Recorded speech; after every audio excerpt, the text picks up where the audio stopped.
Let's get it done. All right. Hey, everybody. You are listening to Ivancast podcast. We are on the air.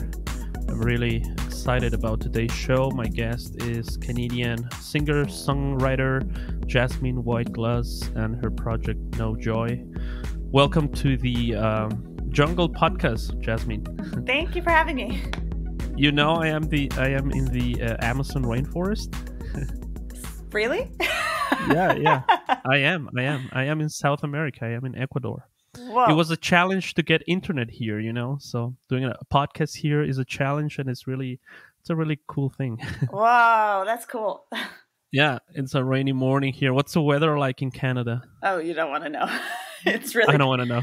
It's winter. Right? Yeah, it's like minus 24 Celsius right now. So it's just ice and snow and wind, and it's we're in the middle. Wait a second, minus 24 Celsius. Yes. Really? Oh, yes. Oh gosh, that's like the average, right? Like that's regular for right now. Yeah, it's bad. I know. Yeah. Do you like winter? No, no, I despise live in Germany, you know. It's also very cold in winter. Yeah. And one of the reasons I decided to live here is because I got really tired of winter. Yeah, I feel like I unfortunately like mention it all the time. I always talk about the weather just because it really, especially here in Montreal, like really dictates what you can do and what you can't do. And absolutely. I'm a sun baby, so I just like wait for summer all year round. Yeah. So we're How in it long now. do you have to wait until summer? Do you have like 6-8 months of winter? I would say by the end of May we usually have nice weather. End of May. Yeah. Okay. No, it's not that bad. Not so bad. We're almost there. Montreal, right? You're Yes. from Montreal? Yes. Awesome. I love Canada. I've never been to Canada, but it's one of the countries that I definitely want to visit someday. Mm-hmm. You know, my favorite comedians are from Canada. That's really? Maybe I love it. Who's that? Yeah. I love Harlan Williams and Tom Green. Maybe you know them. Yeah, there's a bunch of funny people from here, actually. I like the Canadian sense of humor. It's fun. Yeah, I love it. Yeah. And let's talk. I was checking your Instagram. It's kind of the way that I always prepare my podcasts, having a look at my guests' Instagram, and I saw a lot of animals in your posts: goats, cats. Yeah. It's like a current topic. Yeah, it's like a current topic in your Instagram. I guess so. Do you like goats and cats or? Yeah, I never really thought about it too much. I guess I'm vegan and I try and do my part for supporting animal causes, but also I think animals have like a healing something healing about them. So especially during the pandemic, I found it like really nice to just like go hang out with a dog or a cat or a goat. Yeah, 2020 was a strange year, right? Yeah. So you mentioned animals. What were some other things that helped you to get through that weird year?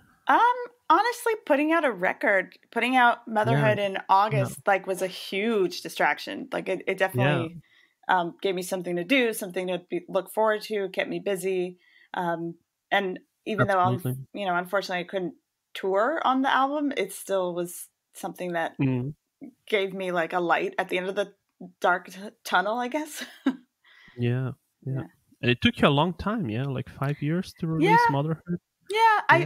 I worked pretty slow, and I knew that it was going to be an important record for me, and it was something that I wanted to make sure was I wanted it to sound exactly how I pictured it in my head, so I spent a lot of time working out every little detail on it. Yeah, and I mean, we can hear that. It's an amazing album. I love it. Thank you. There's so different sounds and textures, and I really like it. But it's like a story behind the album, how has your sound evolved through the years, maybe compared to your last record?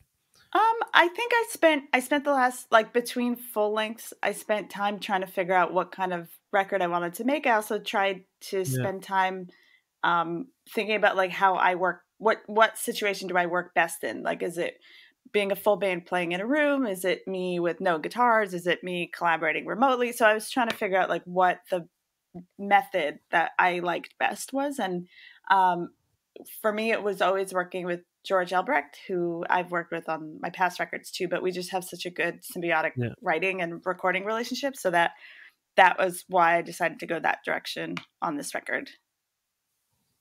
Awesome. You also played with your sister, right? In one of the songs? Yeah.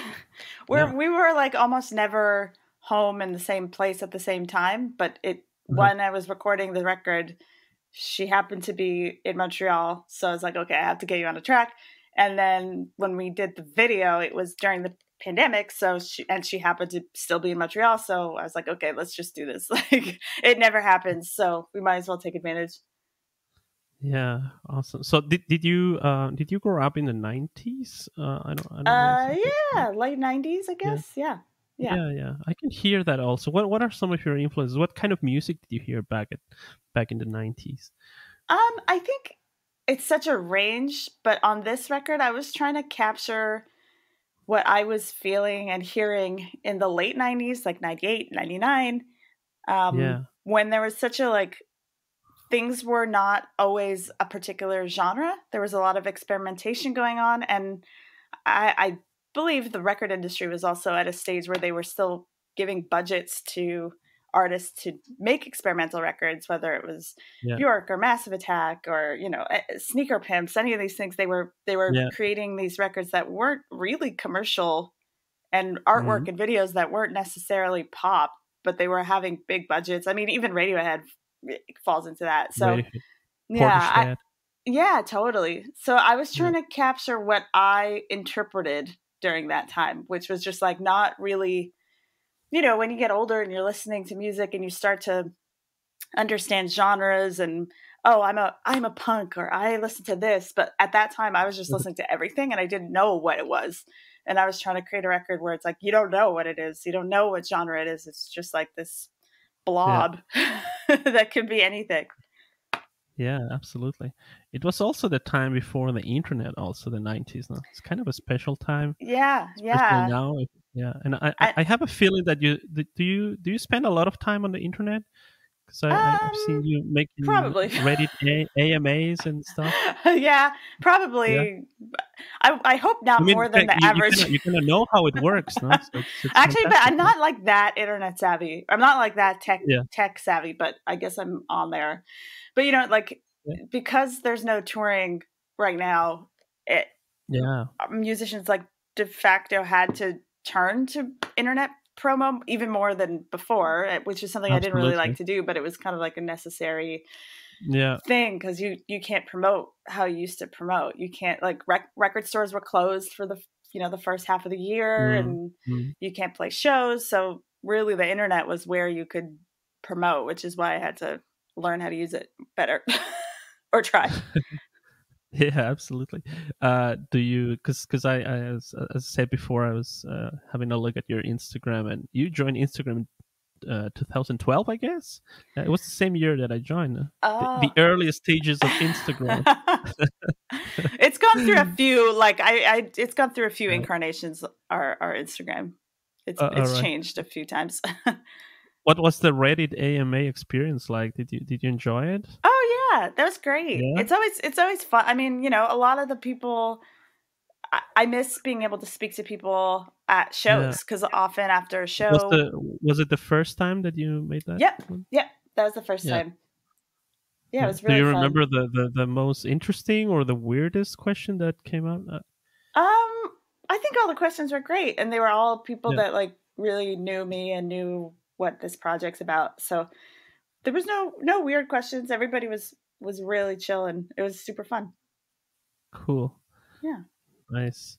And when was your last show? Do you remember, before the pandemic? Yeah. Were you touring before the pandemic? So I've played a couple like live stream things. But first, the last show that we played, we did 2 shows in Mexico City in January of 2020. Oh, nice. Oh, you were in Mexico. Yeah, and I mean, I'm sort of, the last show we played was at 316 Centro, and it was super hot. It was way over capacity. It was like people up in your face while you're playing. and I hung on to that memory of that show because it's my favorite kind of show where like it doesn't necessarily sound so good, but it's just so fun and everybody's Yeah. having a great time. Yeah. What part of Mexico? We're in Mexico Mexico City? City. Yeah, Mexico Alright. City, yeah. Mhm. So those were the Nice. last two shows that I got to play before everything locked down. So I'm very thankful for that trip for sure. Nice. Yeah. Mexico. Yeah. Yeah, cool. And where are you? Do you have an idea already? Where are you going when touring comes back? When we Um, can go? yeah, there's ideas. There's lots of ideas, but everything is really day to day. You never know what country will be in lockdown or how to travel. So we have plans, but I can't guarantee anything because nothing is really guaranteed right now. Are you But still under lockdown in Canada? yeah, we Or are. quarantine? Yeah. Um, Yeah. but hopefully soon we can all get out to play shows and see shows again because I miss playing shows. I also miss seeing my friends, my friends' bands I would see Yeah, all the time, and now I haven't seen anyone in a long time. So I'm looking forward to that. I don't know if absolutely. anybody ever tours the jungle.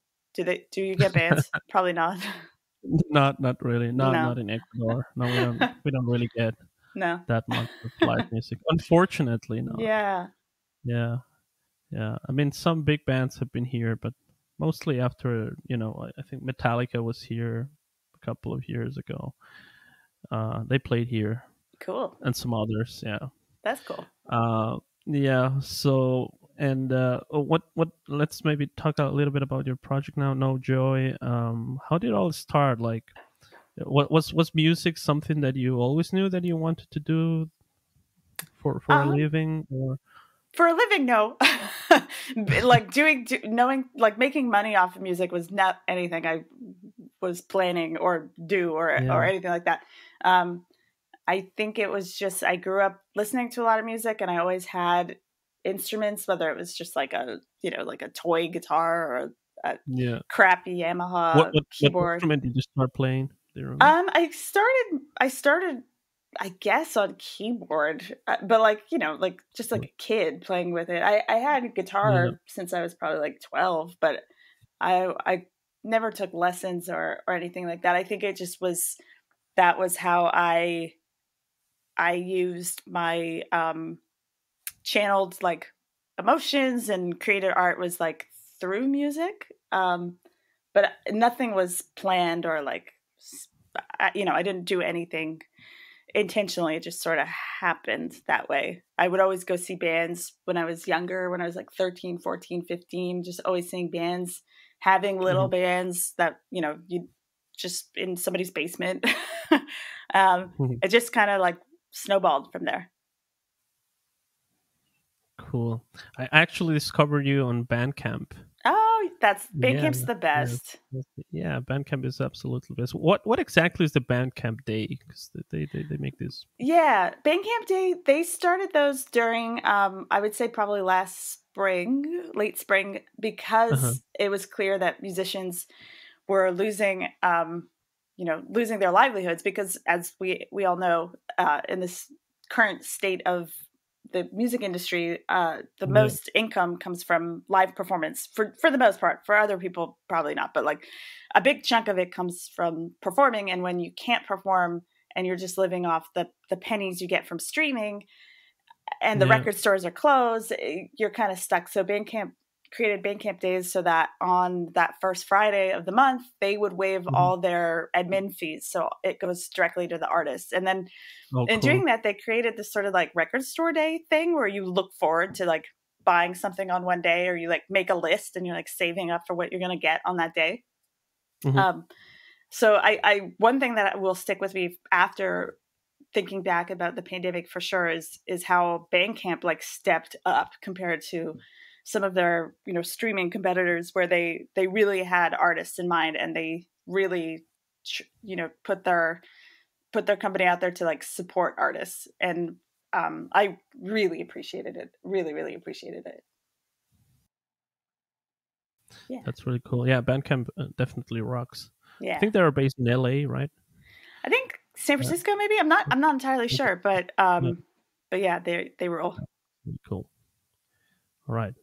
So, um, maybe we can talk a little bit about tech now. I would love to talk about your gear and instrumentation, your pedal board. Can you tell our audience how is the creative process? How do you create your sounds? What kind of pedals and effects do you use to make your songs Yeah. sound the way they sound? um, I think it changes depending on what I'm Yeah, doing. Uh, Another reason why I miss touring is a lot of experimentation would happen there with my pedals. So I try different yeah, things every night. I don't have like a set. There's a couple pedals that I'll use every night, like a tube screamer, yeah. a ghost echo from Earthquaker devices. So those will be Oh, on like no matter what. yeah, But yeah. then there's other things that I'll just swap out or try stuff or um, and that happens like in the live experience. And then after that, be like, ooh, that sounded good. So let's put that on the record. And it's a little bit different when you're just like in your apartment playing guitar by yourself to really like Yeah, try stuff. I don't know. So I like to do I kind of like to not read like manuals or anything and just go on instinct and just like plug shit in. And if it's not right, then it's not right. So yeah. I'll run vocals through a guitar pedal, and guitar I'll put through like a vocal processor, and just like mixing stuff Nice. up to see like Yeah. what happens when you like, you experiment with combining different things that aren't necessarily supposed to go together. Synthesizers too? Do you also Yeah. play these? Yeah, lots. I Yeah. haven't like transitioned into that like modular synth lady Hmm. yet, but like, probably eventually. Um, Yeah. but there's, so many plugins that I'm just always like tinkering away with. Just, yeah, just also, I find I like to like, okay, I'm going to try and make my guitar sound like a synth, and I'm going to try and make my voice sound like a guitar. And then I'm going to make the Uh-huh. drums sound like it's, this.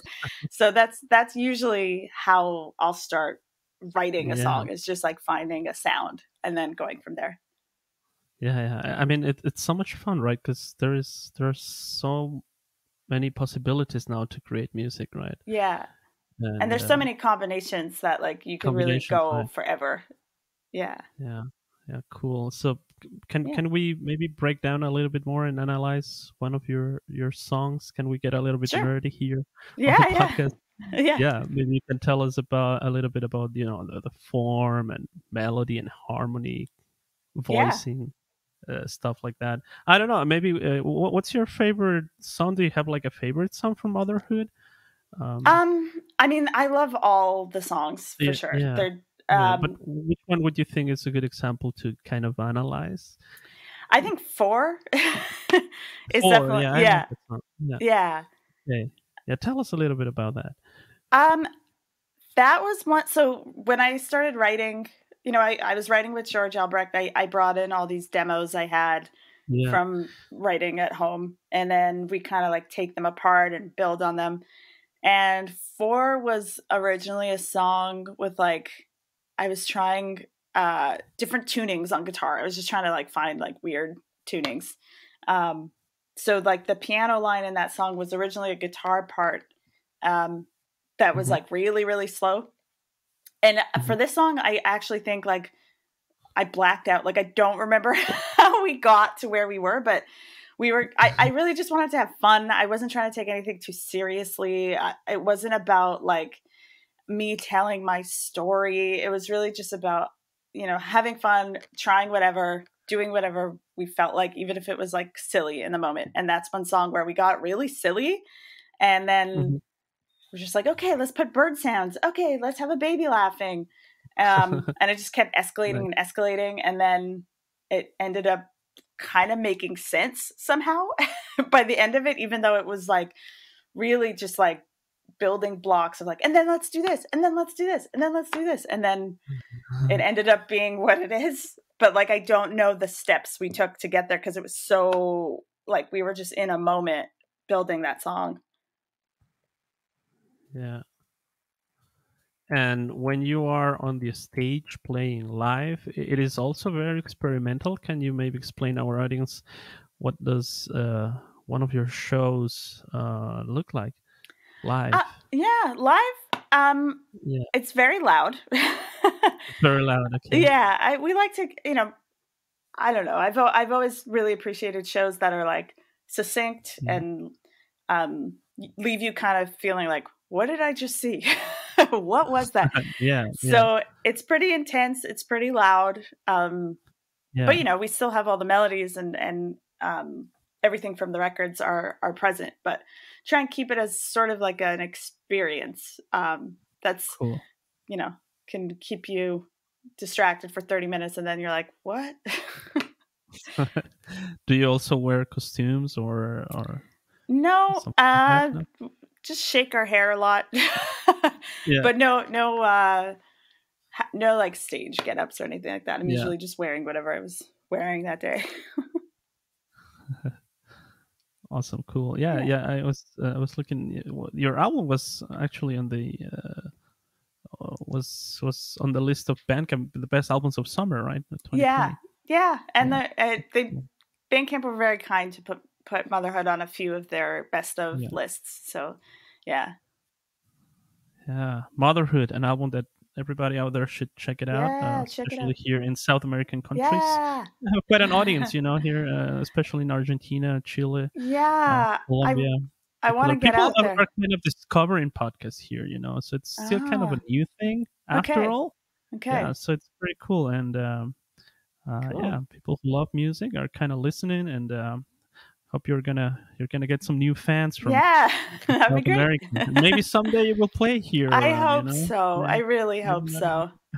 Yeah. Yeah. When everything gets back to normal. If there's a new normal. Even if it's not normal, but it's just like safe. Yeah. If it's still a little weird, I'll wear a mask inside if everybody's safe, But when the time comes, we'll know. Yeah. After everybody has gotten their vaccines. Yeah. Exactly. Have you already? No, I'll probably be pretty late on the list here in Canada. Yeah, so like a list. Yeah. Yeah. But hanging in there, hopefully soon, and very happy for everybody who's got theirs, and it's just like hopefully gets better from here. Yeah. Awesome. No joy, ladies and gentlemen. Is there anything else you want to say before we call it a day?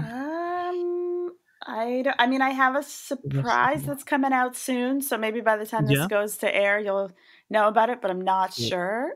So just stay tuned. Yeah, what's coming up next? A surprise. Surprise? But big surprise coming out, so just, keep your eyes on the socials or the internet or whatever. You are on Instagram at... Yes. NoJoy68JK69. NoJoy 68JK69, right? And then on Twitter at NoJoy. You're also on Twitter? Yep. No, I didn't check your Twitter. And then Facebook, I think it's NoJoy Music. You'll find it. Yeah. And of course, Bandcamp and Spotify, right? And Bandcamp, for sure. Yeah. Cool. Yeah. Awesome. Listen, Jasamine, thank you for doing this. Thank you for having me. Because it was fun. Maybe we can play one of your songs. Sure. If it's okay for you. Yeah, of course. Yeah, let's listen to 4, no? After we get out. All right, cool. Thank you, Jasmine. Thank you so much. Have a great day in Canada. You too. Thank you. I hope summer comes along. I know. Thank you. Okay, bye. Bye. Bye-bye. Bye.